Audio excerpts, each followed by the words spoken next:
চারটা বিয়ে করবেন ইসলামে দেখাবে।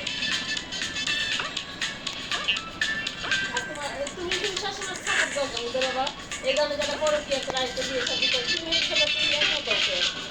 তোমার তো মনে হয় ঠিক করতেছে না বাবার এটাই মনে হয়। হ্যাঁ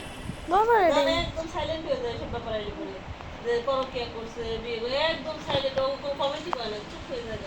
তুমি এত চুপ হয়ে যাবে এই যে সবার কান্না হইব সবারই রাগ উঠতে উঠবো একে তো একটা বিয়ে করছে এটা তো শুনছি পারছি না হুজুর নাকি আরেকটা বিয়ে করছে এমন কিছু পাগল ছাগল কিছু না সুস্থ স্বাভাবিক ভালো দেখে শুনে বিয়ে করছে দেশের বাড়িতে থাকে